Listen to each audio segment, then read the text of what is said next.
والصلاة والسلام على أخي وابن أمي ووارث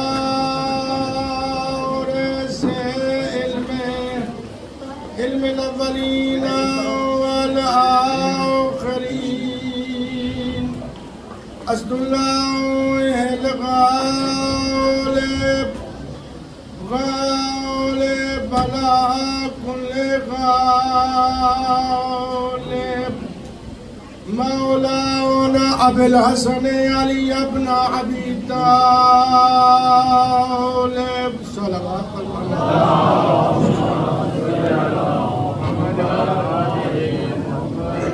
الحمد لله الذي نور قلوبنا بولاية علي بن أبي طالب. الحمد لله الذي نور قلوبنا بمصائب الحسين. والصلاة والسلام على أهل بيته الطيبين الطاهرين المعصومين. ولعنة الدائمة على أعدائهم ملعونين. أما بعد، بسم الله الرحمن الرحيم. والضحى والليل إذا سجى ما ودعك ربك وما قلى وللآخرة خير لك من الأولى ولسوف يعطيك ربك فترضى. صلوات محمد وآل محمد.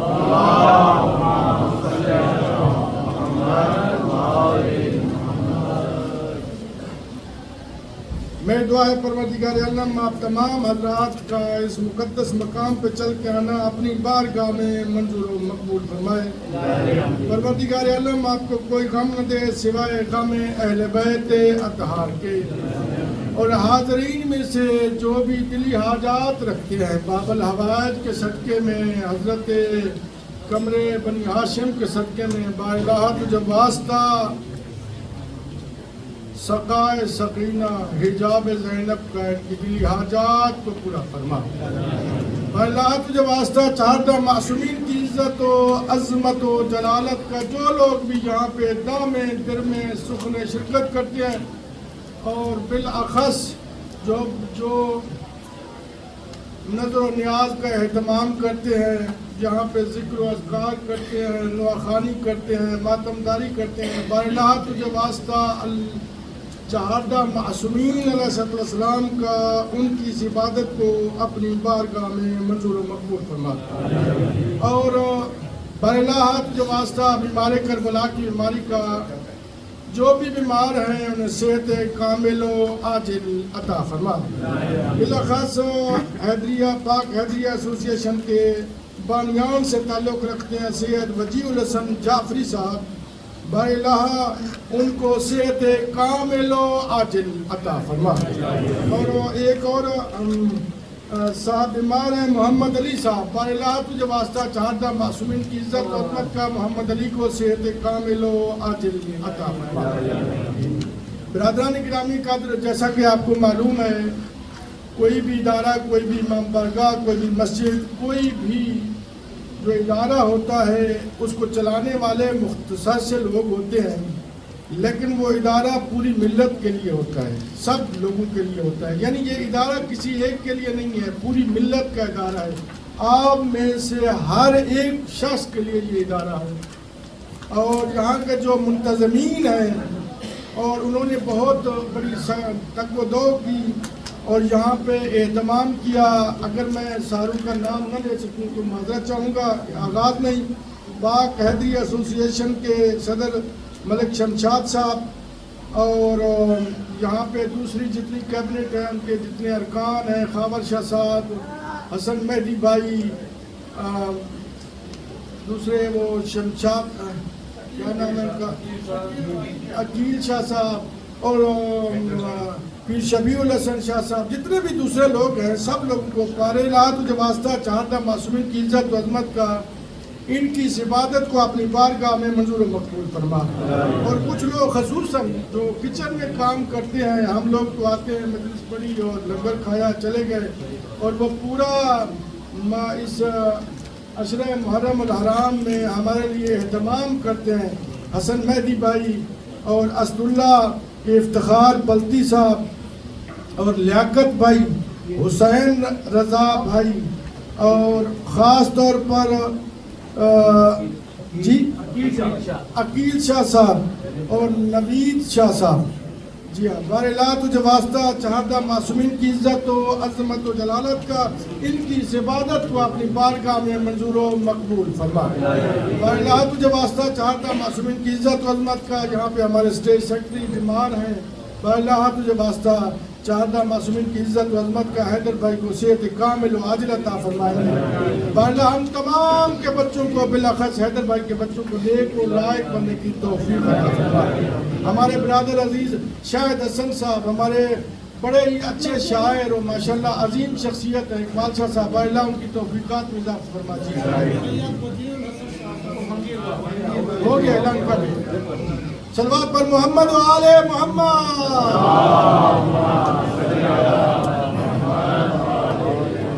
مجھے معلوم ہے گرمی ہے ظاہر ہے اور آگے آنا بھی تھوڑا مشکل ہے، لیکن اگر آپ تھوڑا تھوڑا یہاں پہ ادھر تشریف لائیں یہاں پہ، تو تاکہ آنے والوں کے لیے جو ہے نا وہ جگہ میسر آ سکے۔ بآواز بلند صلوات۔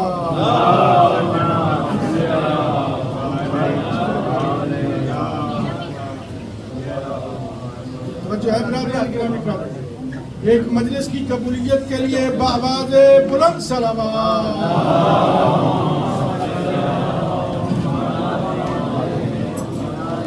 برادران گرامی قدر، میں آپ سب لوگوں کا مشکور ہوں کہ آپ نے میری معروضات سنی اور انداز تحسین دیا، میرے ساتھ متوجہ رہے، بہت شکر گزار۔ ہمارا جو موضوع تھا وہ آج اور کل میں تلخیص ہو رہا ہے، اور ان کا نتیجہ میں آپ کو دینے لگا ہوں۔ ظاہر ہے نتیجہ دینے کے لیے بڑی محنت درکار ہوتی ہے، اور میں چاہتا ہوں کہ آپ میرے ساتھ متوجہ بھی رہیں تاکہ میں آپ کو اپنے پورے عشرہ محرم الحرام کا نتیجہ دے سکوں۔ ہمارا جو موضوع تھا آپ کے اذہان عالیہ میں ہوگا، میزان ہدایت اور شان اہل بیت۔ رب ذوالجلال نے ہر زمانے میں ہادی اور رہنما بھیجے، کوئی زمانہ ایسا نہیں گزرا جس زمانے میں ہادی اور رہنما نہ آئے ہوں۔ اور یہ ہادی اور رہنما آئے کس لیے؟ اگر ان کو ایک جملے میں بیان کروں تو انسانیت کی نجات کے لیے، انسانیت کو راہ راست پہ لانے کے لیے، انسانیت کی کامیابی کے لیے، انسانوں کو آرگنائز کرنے کے لیے، انسان کے ذہن کو اللہ کی طرف متوجہ کرنے کے لیے۔ اسی لیے جتنے بھی ہادی آئے وہ اپنے ساتھ اللہ کی طرف سے معجزات بھی لے کر آئے، اور قرآن مجید ایک معجزہ خالدہ ہے۔ قرآن کا جو بھی حکم ہے وہ ماضی کو بھی بیان کر رہا ہے، حال کو بھی بیان کرتا ہے، مستقبل کو، فیوچر کو بھی بیان کرتا ہے۔ تو میرے بھائی یہ بات بڑی اہمیت کی حامل ہے کہ 1400 سال بعد آج بھی ہم اگر قرآن کو پڑھتے ہیں یوں لگتا ہے جیسے آج کا واقعہ قرآن بیان کر رہا ہے۔ اگر غور کرے انسان تو ایسے لگتا ہے جیسے قرآن ابھی کا آج کا واقعہ بیان کر رہا ہے۔ تو میں ایک واقعہ بیان کر دوں آپ کو۔ پروردگار عالم سورہ نحل میں ارشاد فرما رہا ہے، ضرب اللہ مثلا قریۃ کانت آمنۃ مطمئنہ۔ اللہ ہمارے سامنے ایک بستی کی مثال بیان کرتا ہے، ایک قریہ کی، ایک ویلیج کی، ایک دیہات کی مثال بیان کرتا ہے۔ ضرب اللہ مثلا قریۃ کانت آمنۃ مطمئنہ۔ اللہ مثال بیان کرتا ہے ایک بستی کی جس میں امن بھی تھا اور اطمینان بھی تھا۔ وقت کی قلت کی وجہ سے میں اختصار میں جا رہا ہوں۔ اور پورا ترجمہ تفسیر اختصار کے ساتھ کروں گا، متوجہ رہنا ضروری ہے، پھر انشاءاللہ آپ کو سمجھ آئے گی۔ ایک بستی جس میں امن بھی تھا اور اطمینان بھی تھا۔ اب سوال یہ پیدا ہوتا ہے کہ امن اور اطمینان میں فرق کیا ہے؟ امن سڑکوں کا، اطمینان گھر کا، یعنی امن بھی تھا، اطمینان بھی تھا۔ یاتی یا رزق رغدم من کل مکان، پوری دنیا سے رزق وافر بھی پہنچ رہا تھا، یعنی امن بھی تھا، اطمینان بھی تھا، رزق وافر بھی تھا۔ میں یوں کیوں نہ کہہ دوں کہ پورے اس ویلیج میں اللہ کی تمام نعمات موجود تھیں۔ اب اس بستی کے رہنے والوں نے یہ کام کیا، فَكَفَّرَتْ بِأَنْعَمِ اللَّهِ فَأَذَاقَهُ اللَّهُ لِبَاسَ الْجُوعِ وَالْخَوْفِ بِمَا كَانُوا يَصْنَعُونَ۔ انہوں نے اللہ کی نعمتوں کو جھٹلایا، اللہ کی نعمتوں کی تکذیب کی۔ جب اللہ کی نعمتوں کا کفران کیا، فَأَذَاقَهُ اللَّهُ لِبَاسَ الْجُوعِ وَالْخَوْفِ بِمَا كَانُوا يَصْنَعُونَ۔ توجہ رکھیے گا، اللہ نے جب انہوں نے اللہ کی نعمتوں کو جھٹلایا نا، اللہ کی طرف سے ان پر دو عذاب نازل ہوئے، ایک بھوک کا عذاب، ایک خوف کا عذاب۔ سمجھ گئے نا؟ اللہ نے سورہ نحل میں ارشاد فرمایا، ایک بھوک کا عذاب، ایک خوف کا عذاب۔ میرے بھائی، اللہ نے بتلا دیا کہ ہمیشہ سے نسل انسانیت کے دو ہی میجر پرابلم ہوں گے، دو ہی بڑی مشکلات ہوں گی، اور ہر انسان کی جتنی بھی مشکلات ہیں وہ اسی کے زمرے میں ہوگی۔ دیکھیے کہ دو ہی میجر پرابلم ہیں، دو ہی بڑی پریشانیاں ہیں، خوف اور بھوک۔ ذرا میں تفصیل میں جاؤں تاکہ زیادہ بھی اختصار نہ کروں۔ دیکھیے آج ایک آدمی دوسرے آدمی سے خوف زدہ ہے، ایک قوم دوسری قوم سے خوف زدہ ہے، ایک ملک دوسرے ملک سے خوف زدہ ہے۔ ایسے ہی ہے یا میں نہیں کہہ رہا ہوں بھائی؟ ایسے ہی ہے۔ اور بھوک ایسی ہے کہ انسان بہت زیادہ تگودہ اور کوشش کرتا ہے، بہت زیادہ مشکلات کا شکار رہتا ہے اسی کے لیے کہ روزگار آئے، میرے پاس مال آئے۔ یہی ہے نا دو ہی پرابلم۔ تو آپ دیکھتے ہیں کہ عذاب آیا کس بستی پہ جس میں امن بھی تھا، اطمینان بھی تھا، رزق وافر بھی تھا، اور انہوں نے اللہ کی نعمت کا انکار کیا تو یہ دو عذاب نازل ہوئے۔ اب ہم پوچھتے ہیں یا اللہ وہ کون سی ایسی نعمت تھی جس کے جھٹلانے کی وجہ سے اتنا بڑا عذاب نازل ہوا؟ اللہ نے ارشاد فرمایا وَلَقَدْ جَاءَهُمْ رَسُولٌ مِّنْهُمْ۔ اللہ اکبر، میں تو فضائل پہ آ گیا بس۔ وَلَقَدْ جَاءَهُمْ رَسُولٌ مِّنْهُمْ فَكَذَّبُوهُ فَأَخَذَهُمُ الْعَذَابُ وَهُمْ ظَالِمُونَ۔ ان میں اللہ کا رسول آیا، انہوں نے اللہ کے رسول کی تکذیب کی، تب ان پر یہ عذاب نازل ہوا۔ کس چیز کی وجہ سے عذاب نازل ہوا؟ اللہ کے رسول کا انکار کرنے کی وجہ سے۔ آج دیکھیے، میں اور کسی ملک کی کسی جگہ کی بات نہیں کروں گا، ہمارے پاکستان کی حالت دیکھیے، حالت کیا ہے وہاں۔ اتنا خوف، کوئی آدمی امن میں نہیں ہے، بھوک ایسی ہے، بے روزگاری ایسی ہے، مشکلات ایسی ہیں، ذرائع آمدنی نہیں ہے۔ کیوں ہے؟ سوال پیدا ہوتا ہے وہاں اس لیے کہ اگر چھوٹے لوگ بڑی جگہوں پہ فائز ہو جائیں تو اس کا رد عمل یہی ہوتا ہے جو پاکستان میں 2-3 سال سے ہو رہا ہے کہ نہ کسی کی ماں محفوظ ہے، نہ کسی کے گھر والے محفوظ ہیں، نہ چار دیواری محفوظ ہے، کسی کا گھر محفوظ ہی نہیں ہے۔ کیوں بھائی؟ کیا ہوا؟ کیسے؟ یہ ملک ہمارا پاکستان، صلوات پر محمد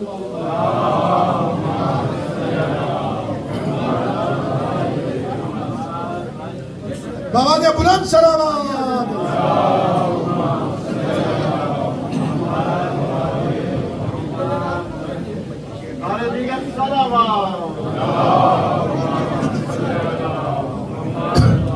وَلَقَدْ جَاءَهُمْ رَسُولٌ، توجہ میں طرف، وَلَقَدْ جَاءَهُمْ رَسُولٌ مِّنْهُمْ فَكَذَّبُوهُ فَأَخَذَهُمُ الْعَذَابُ وَهُمْ ظَالِمُونَ۔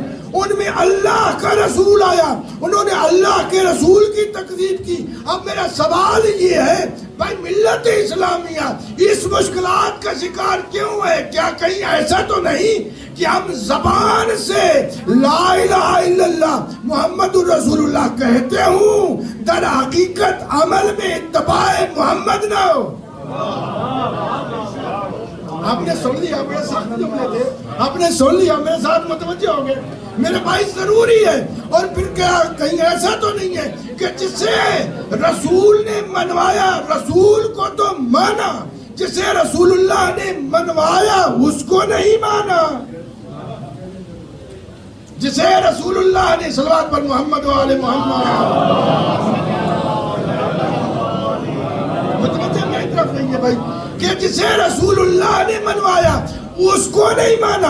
کیا کہیں ایسا تو نہیں ہے؟ اس لیے کہ اگر ہم اسلام کی تاریخ پڑھتے ہیں تو اسلام کے آغاز میں پیغمبر اسلام فاران کی چوٹیوں پہ کھڑے ہو کر، کوئی ابو قبیس پر کھڑے ہو کر اعلان کرتے ہیں قولوا لا الہ الا اللہ تفلحوا، تم اللہ کی وحدانیت کا اقرار کرو، اللہ کی توحید کا اقرار کرو، بلا شرکت غیر اسے وحدہ لا شریک مانو۔ توجہ چاہتا ہوں، بلا شرکت اسے وحدہ لا شریک مانو۔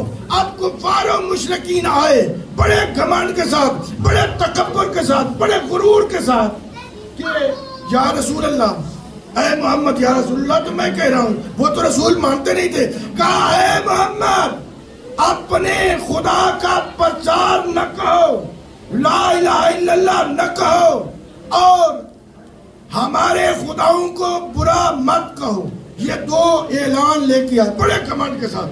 پیغمبر اسلام نے کہا میں اللہ کی وحدانیت کا اعلان کرتا رہوں گا، اللہ کی توحید کا پرچار کرتا رہوں گا۔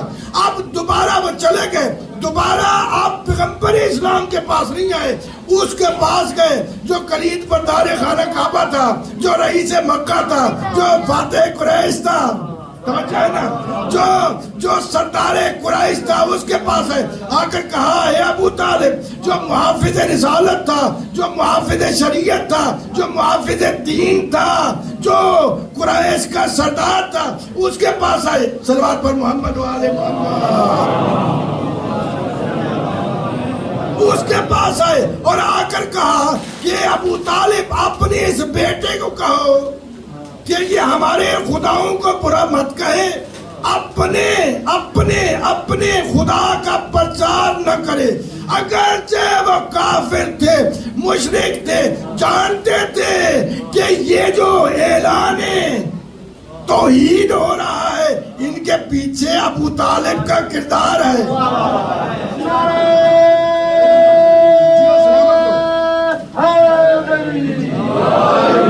حضرت جناب ابو طالب ان کو لے کر آئے، توجہ چاہتا ہوں، بس آپ متوجہ ہو گئے تو میں فضائل پہ آ گیا۔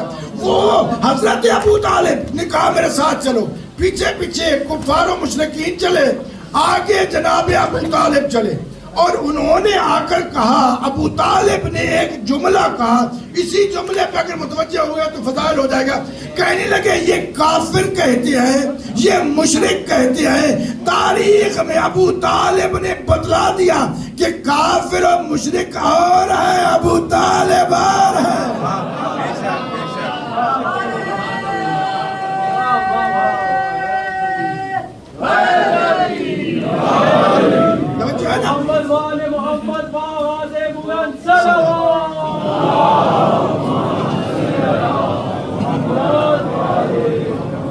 کافر اور مشرک کے سامنے کہا یا رسول اللہ، جس نے سب سے پہلے، توجہ چاہتا ہوں، جس نے سب سے پہلے کفار و مشرکین کے سامنے رسول کو رسول اللہ کہا،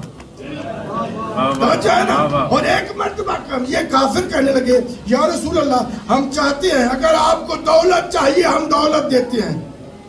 آغاز اسلام اور کردار ابو طالب سنیے کہ ہم اگر دولت چاہیے دولت دیتے ہیں، اگر حکومت چاہیے ہم حکومت دیتے ہیں۔ کہ ایک مرتبہ پیغمبر اسلام نے اپنا جواب بدلا۔ حوصلہ اور ارشاد فرمایا اگر میرے دائیں ہاتھ پہ سورج رکھ دو بائیں ہاتھ پہ چاند رکھ دو تب بھی میں اللہ کی وحدانیت کا اعلان کرتا رہوں گا. اللہ کو اپنے حبیب کی زبان سے نکلے ہوئے یہ جملے اتنے پسند آئے کہ یہی ہاتھ اٹھے گا ڈوبتے سورج کو بتاؤں گا, یہی ہاتھ اٹھے گا چاند کو تو ٹکڑے کر دوں گا.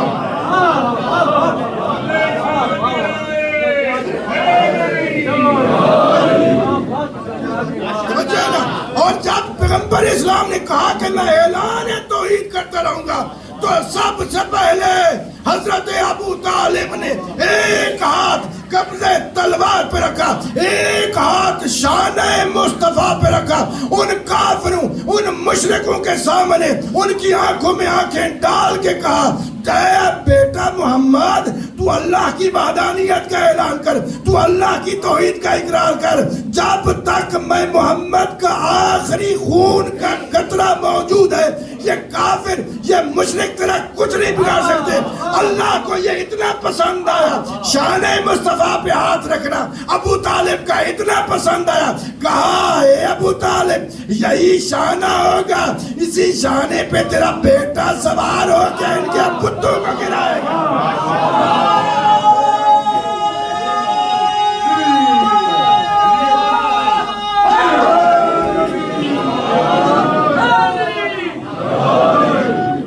اسی لیے کسی شاعر نے کیا خوب کیا, کہا کہ جب بھی کیا اسلام کی تاریخ کا آغاز, توجہ چاہتا ہوں بھائی, شاعر نے کتنا خوبصورت شعر کہا, جب بھی کیا اسلام کی تاریخ کا آغاز تاریخ پکاری ابو طالب ابو طالب ابو طالب.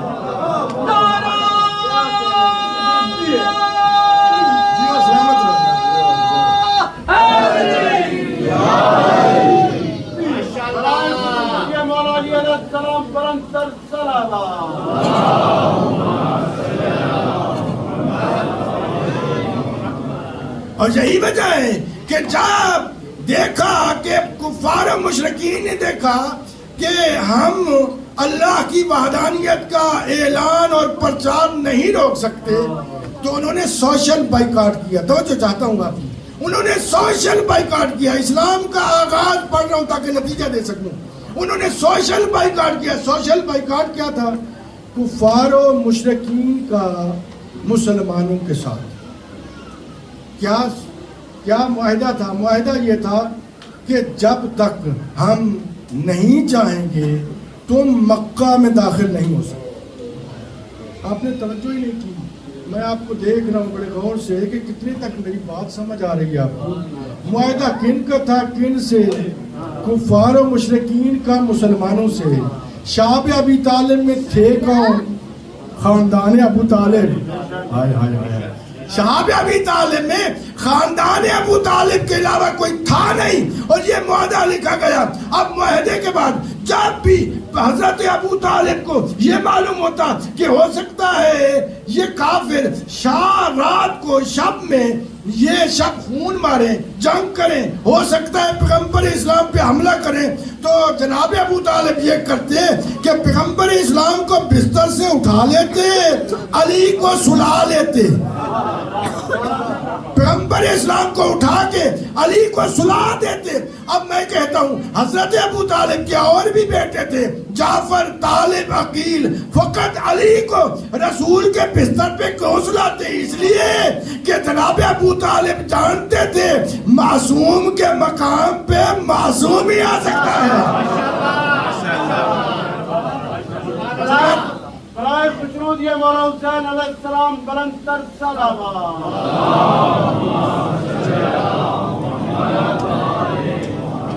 آواز بلند سلامات.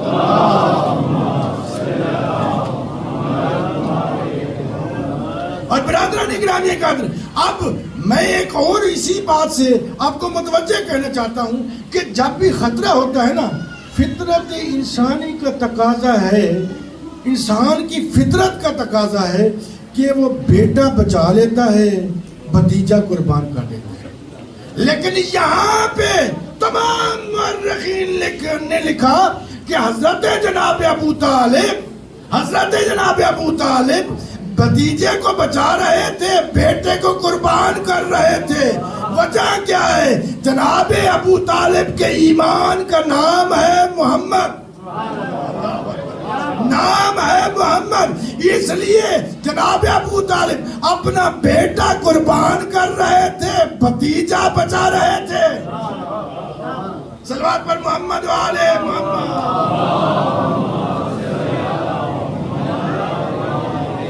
جناب برادران گرامی، یہی وجہ ہے کہ ہمارے سامنے قرآن کی ایک اور مثال آتی ہے بڑی وضاحت کے ساتھ۔ حضرت جناب مریم سے جب یہودی علماء متوجہ ہوئے تو کیسے قرآن نے اس کو کوٹ کیا ہے۔ قالت یا اخت ہارون ما کان ابوک امرأ سوء وما کانت امک بغیہ۔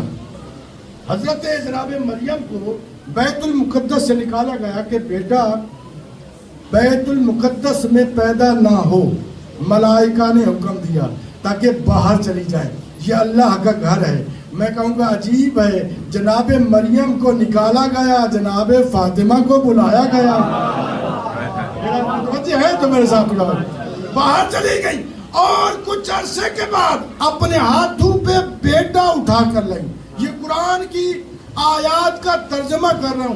جب بیٹا اٹھا کے ناصریہ شہر میں داخل ہوئی تو کفار جو یہودی علماء تھے وہ سامنے آئے اور ایک مرتبہ انہوں نے جو جملے کہے قرآن نے آیت میں کوٹ کیا، یا اخت ہارون ما کانت امک بغیہ،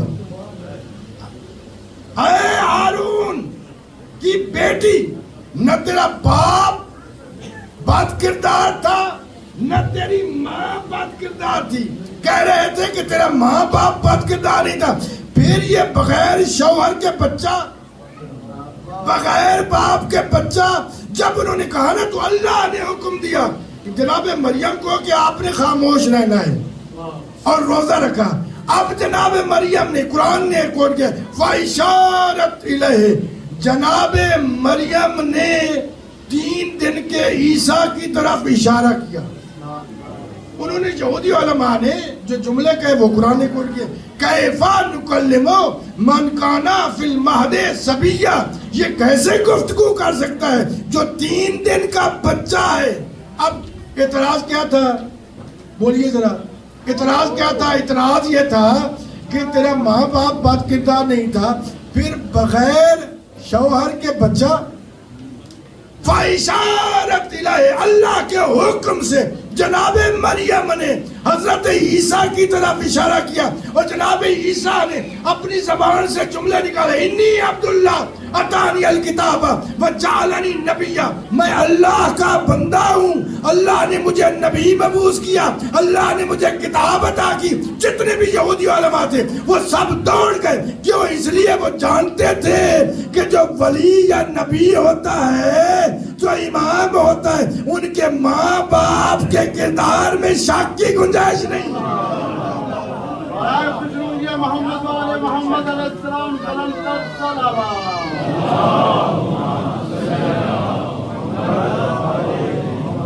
یہی وجہ ہے میرے بھائی کہ جناب حضرت ابو طالب نے یہ جو ہم آج نام لیتے ہیں نا، ملت اسلامیہ یہ جو نام لیتی ہے حضرت محمد مصطفیٰ کا، صلوات پر محمد و آل محمد،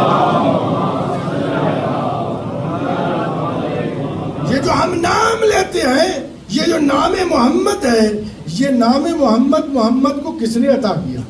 ہائے ہائے ہائے ہائے، اگر آپ بولنے والے ہیں تو تھوڑا بولیں گے میرے ساتھ، بھائی توجہ کیجئے گا، بھائی میرے ساتھ بولیے گا ذرا۔ دیکھنا یہ ہے کہ خود پیغمبر اسلام نے ارشاد فرمایا کہ میرا نام اللہ نے لوح محفوظ کے پردوں میں محفوظ کیا ہوا تھا، یہ نام عطا کیا یا عبد المطلب نے یا ابو طالب نے۔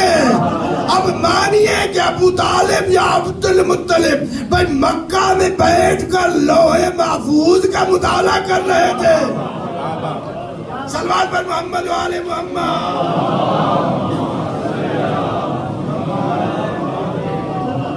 اور ایک اہم وقت ہوتا ہے، بس وقت ختم ہو گیا میرا، ایک اہم وقت ہوتا ہے جب کسی بھی انسان کا عقد ہوتا ہے، بس آپ کی زحمت ہے تمام، میں مسائل میں جا رہا ہوں، جب کسی بھی شخص کا عقد ہوتا ہے یہ بڑا اہم وقت ہوتا ہے. پیغمبر اسلام کے نکاح خان ہیں جناب ابو طالب, اور ایک جملہ ارشاد فرمایا الحمدللہ الذی جعلنا من ذریت ابراہیم و اولاد اسماعیل. حمد ہے اللہ کا جس نے ہمیں ذریت ابراہیم میں سے قرار دیا, اولاد اسماعیل میں سے قرار دیا. حضرت ابراہیم نے جب خانہ کعبہ کو بلند کر دیا تھا تو ایک دعا مانگی تھی, ربنا وجعلنا مسلمین لک ومن ذریتنا امتا مسلمتا لک. اے میرے اللہ مجھے بھی مسلمان قرار دے, میری ذریت کو بھی ایسے مسلمان قرار دے جیسا میں ابراہیم مسلمان. اسی لیے کسی شاعر نے کیا خوب کہا, اسلام کی حق ہر فکر پہ غالب ابو طالب. بس میں پورا نتیجہ دینا چاہ رہا ہوں, اسلام کی ہر فکر پہ غالب ابو طالب, اللہ کے مطلوب کے طالب ابو طالب. اگر سمجھے اور جناب ابو طالب کی بہت زیادہ فضیلتیں ہیں. میں اختصار کرنا چاہتا ہوں, اگرچہ بہت فضائل پڑھنے کا دل تھا, میں بالکل اختصار آخری فضیلت بیان کرنے لگا ہوں کہ جناب ابو طالب وہ واحد ذات ہے جن کو ایسی دو فضیلتیں ملی کائنات میں. ان فضیلتوں میں جناب ابو طالب کا کوئی ثانی نہیں, کوئی شریک نہیں. جناب ابو طالب کو اللہ نے ایسی فضیلت دی کہ اس فضیلت میں نہ آدم شریک ہے, نہ نوح شریک ہے, نہ موسیٰ شریک ہے, نہ عیسیٰ شریک ہے, نہ یوسف شریک ہے, نہ یونس شریک ہے, نہ حضرت عیسیٰ شریک ہے, نہ خود مصطفیٰ شریک ہے. تا قیامت تک آنے والا کوئی انسان شریک نہیں. حضرت جناب ابو طالب وہ واحد ذات ہے جنہوں نے دو بچوں کی تربیت کی. ایک جب بڑا ہوا تو سید الانبیاء بنا, دوسرا جب بڑا ہوا تو سید الاولیاء بنا.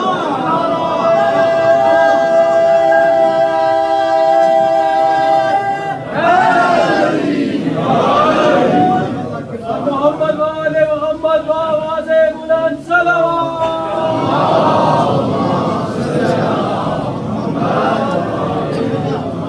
مجھے نہیں معلوم جناب ابو طالب سے یہ ملت اسلامیہ ناراں کیوں ہے, مجھے نہیں معلوم.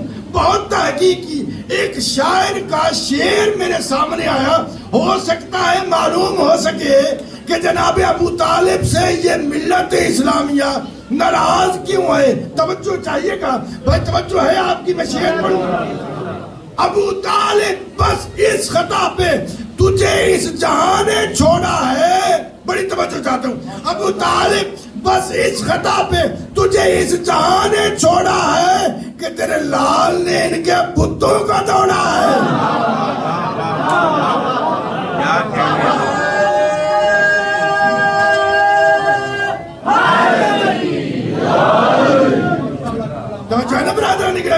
کیا عظمت ہے جناب ابو طالب کی, اور یہی وجہ ہے کہ جو شان مصطفیٰ پہ ہاتھ رکھ کے جناب ابو طالب نے جو تاریخی جملہ کہا تھا نا کہ بیٹا محمد اپنی رسالت کا, اپنی نبوت کا, اللہ کی توحید کا اعلان کر, یہ کافر یہ مشرک تیرا کچھ نہیں بگاڑ سکتے جب تک ابو طالب کے خون کا آخری قطرہ موجود ہے. اور جب بھی اسلام پہ مشکل وقت آیا ابو طالب کا خون محافظ رسالت بن گیا.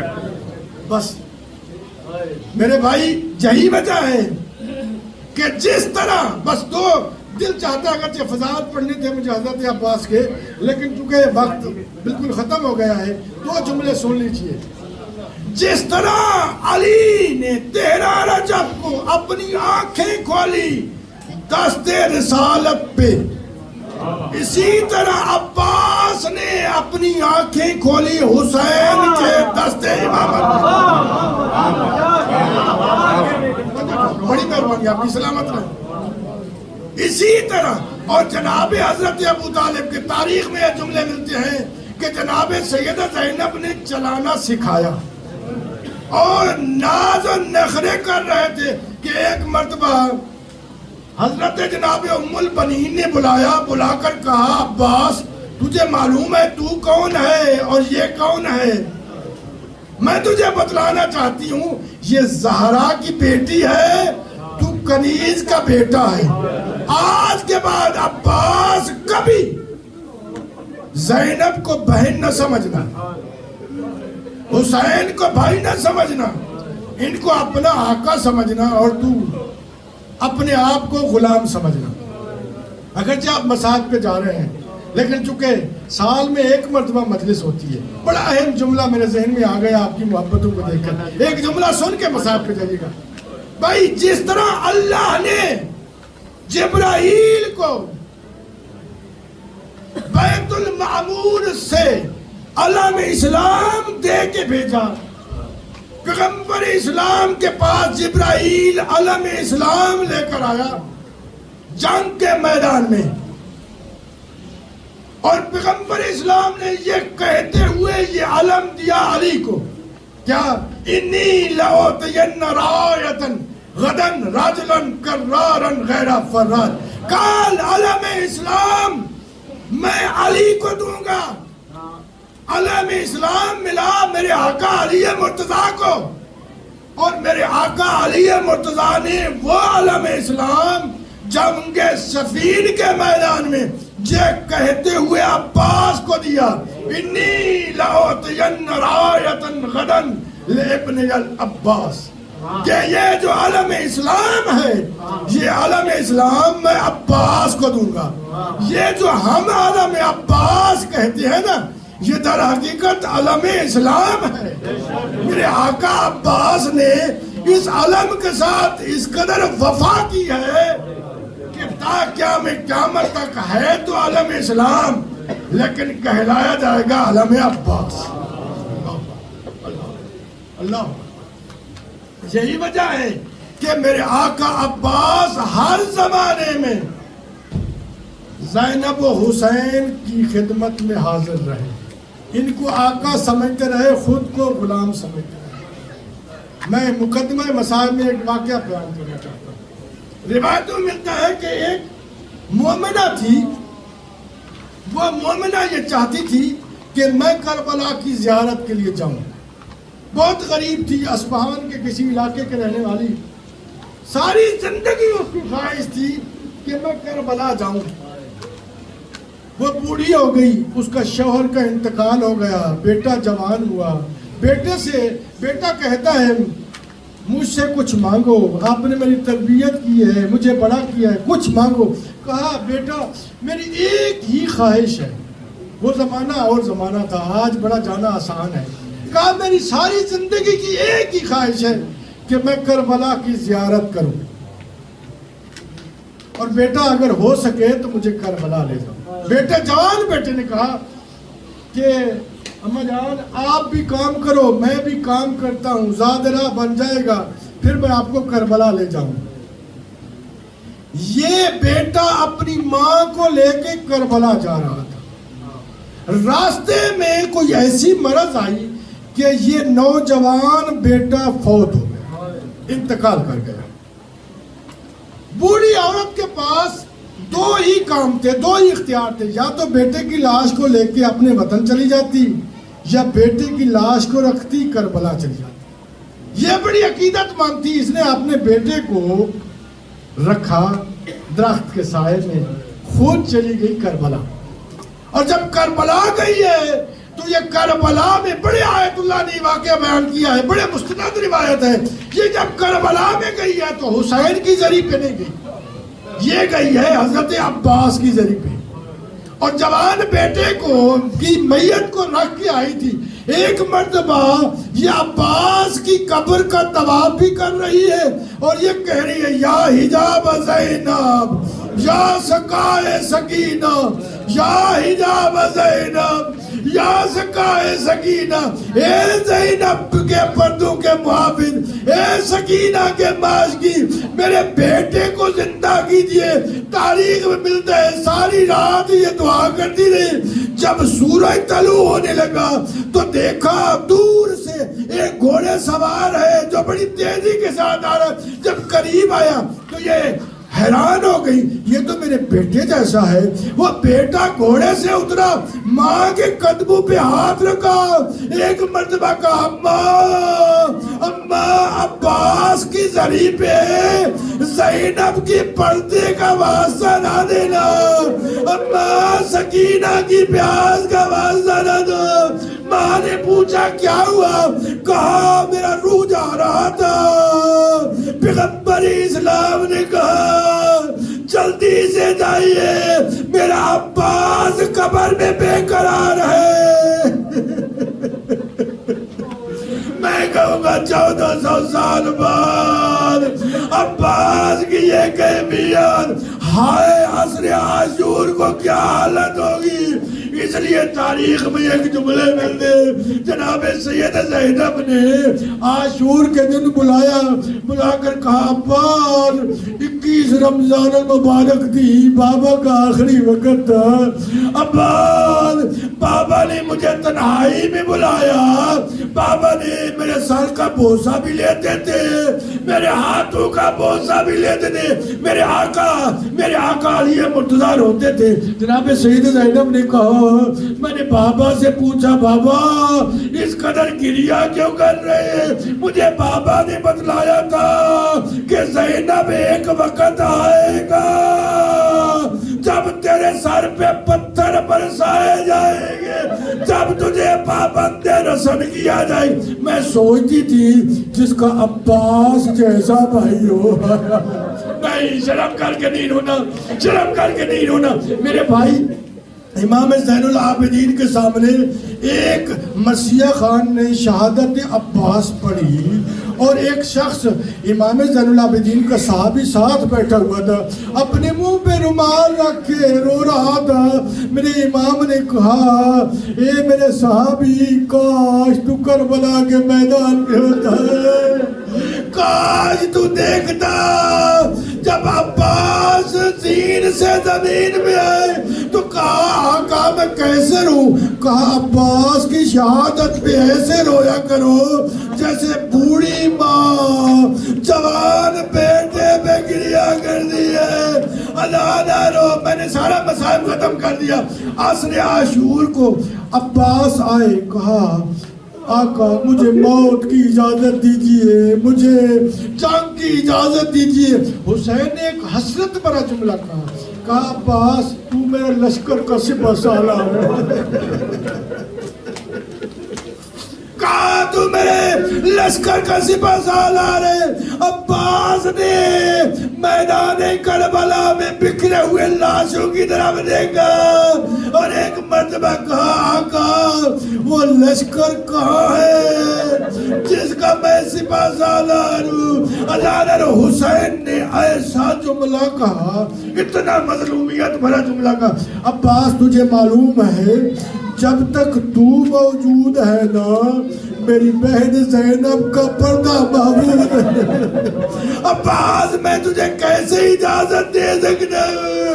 ازادر تاریخ میں ملتا ہے ایک مرتبہ جناب عباس ہو میرے آقا حسین نے دیکھا 40 بچے ہیں جو ہاتھوں میں خالی مسکیزہ لیے ہوئے، پیاسے لبوں کے ساتھ مرجھائے ہوئے رخساروں کے ساتھ کہہ رہے تھے العتاج العتاج، ہائے پیاس ہائے پیاس۔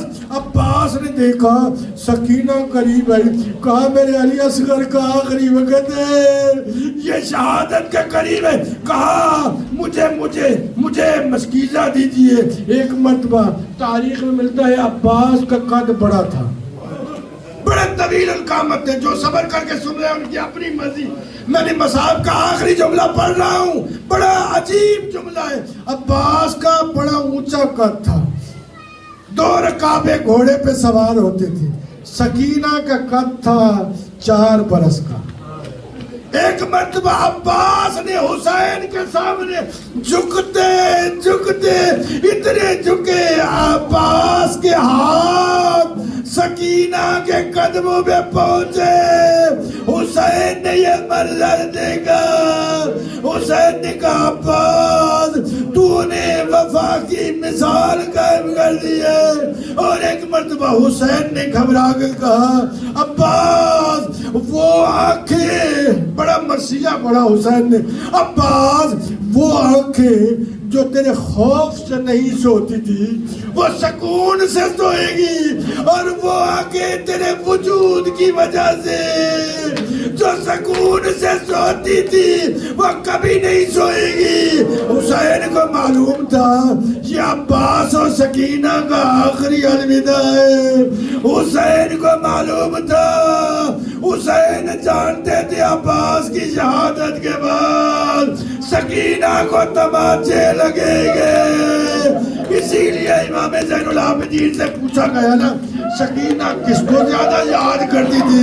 میرے آقا امام زین العابدین نے کہا کبھی بھی ظلم ہوتا سکینہ کہتی چچا عباس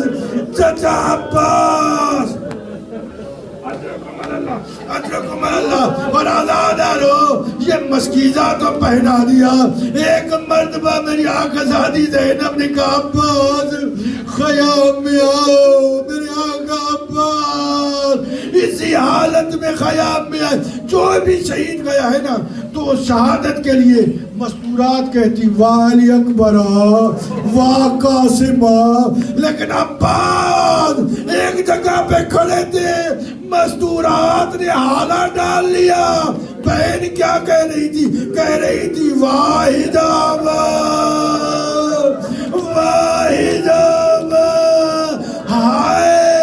ہائے پردہ۔ زینب نے کہا اے بنی ہاشم کی عورتوں، میں پردے کی ضمانت واپس لے رہی ہوں۔ اجرکم اللہ، اجرکم اللہ۔ مولا آپ کو کوئی غم نہ دے سوائے غم حسین کے۔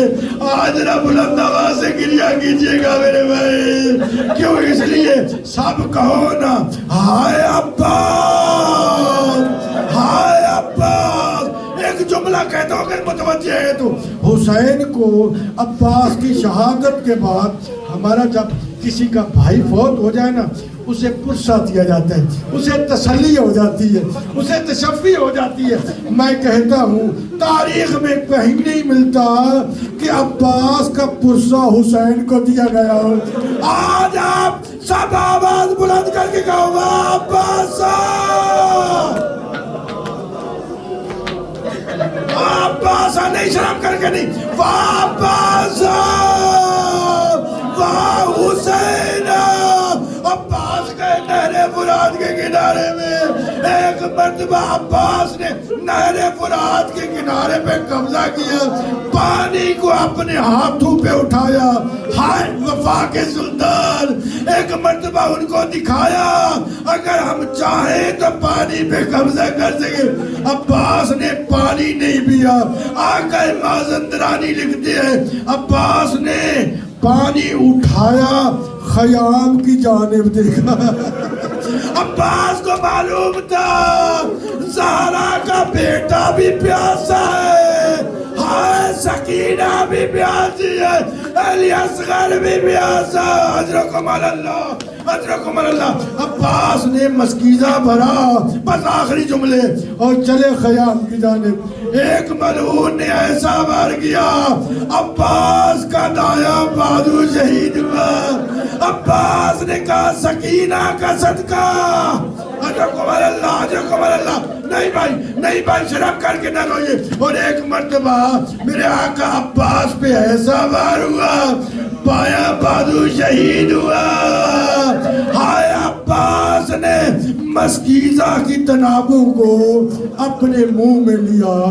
عباس کی آخری آرزو تھی کہ یہ پانی خیام میں پہنچ جائے۔ اجرکم اللہ، اجرکم اللہ۔ حرملہ نے ایسا تیر چلایا کہ مسکیزے سے پانی بہ گیا۔ عباس نے کہا آپ زندہ واپس جانے گے۔ اجرکم اللہ، اجرکم اللہ۔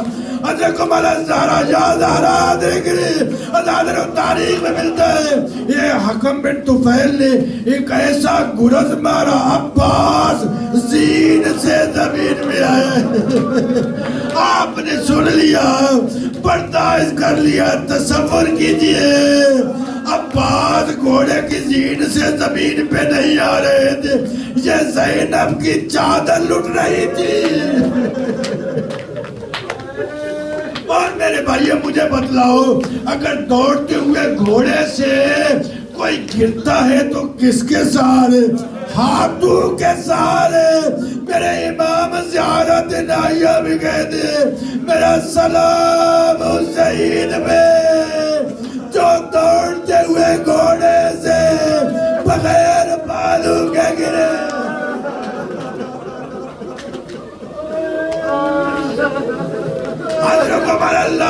اجرکم اللہ یہاں پہ ایک جملہ اور کہہ دو میرے بھائی عباس گرے سکینہ تڑپ کے حسین کے پاس آئی کہا چچا کا علم گر گیا چچا پانی لے آ رہے تھے حسین نے کہا علم ان کا سرازاری اے دنیا والا حسین کی قبر کا دور ٹوٹ گیا اجرکم اللہ حسین چلے عباس کے لاشے پہ پہنچے حالت کیا تھی عباس کی ایک آنکھ میں تیر تھا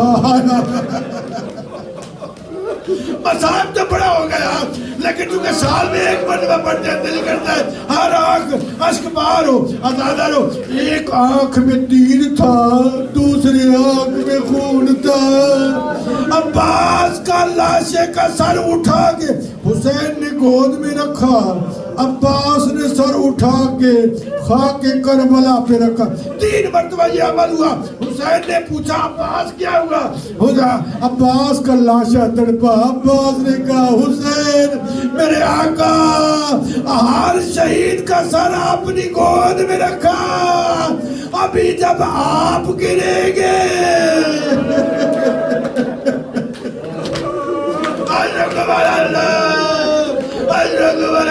آپ کو کوئی غم نہ دے آپ کی حاجات پوری ہو باب الحوائج کے صدقے میں بھائی اپنے گناہوں کی معافی مانگ کے آخری جملہ سنیے گا حضرت تاریخ میں ملتا ہے حسین نے کہا عباس کوئی آخری خواہش کہا سب سے پہلے آپ کی زیارت کی تھی میں چاہتا ہوں آخری وقت آپ کی زیارت کروں حسین نے عباس کی آنکھ کو صاف کیا تاریخ میں ملتا ہے عباس کا لاشا تڑپ کے کہا آقا آپ کی یہ حالت حسین نے کہا عباس تیرا زین سے زمین پہ آنا دشمنوں کے دلوں میں خوف ختم ہو گیا کسی نے تیر کسی نے تلوار حسین کی داڑھی کا رنگ سر اجرکم اللہ بڑا مصائب ہو گیا بس آخری جملہ ہزارہ رو تاریخ میں بس علم لے آئیے میرے بھائی بس تاریخ میں یہ جملہ ملتا ہے ایک مرتبہ حسین نے کہا عباس میری بھی آخری خواہش ہے کہا کیا آخری خواہش ہے میرے آقا مولا کہنے لگے حسین نے کہا عباس تو میرا بھائی ہے ساری زندگی غلام کہلوایا تو میرا بھائی ہے میری دل کی حسرت ہے آخری آرزو ہے تو مجھے بھائی کہے عباس کا لاشا تڑپا کر نہیں مجھے ماں کی وصیت تھی ایک کالے برقعے والی بیوی ہے کہنے لگی میں سہرا آ گئی میرے بیٹے کو بھائی کہہ دے حسین نے کہا میرا غریب حسین اور میرا پیاسا حسین اور میرا مظلوم حسین ایک مرتبہ ٹیلے زینبیہ سے آواز آئی عباس تو نے حسین کو بھائی کہا مجھے بھی بہن کہہ دے عباس نے کہا میری شام کی کہہ دے اور میری کوفہ کی کہہ دے حضرکم اللہ حسین چلے ہائے خیام کی جانب علم لے کر چلے سکینہ انتظار میں تھی دیکھنے لگی علم آ رہا ہے ہائے حسین تو آئے علم تو آیا علمدار نہ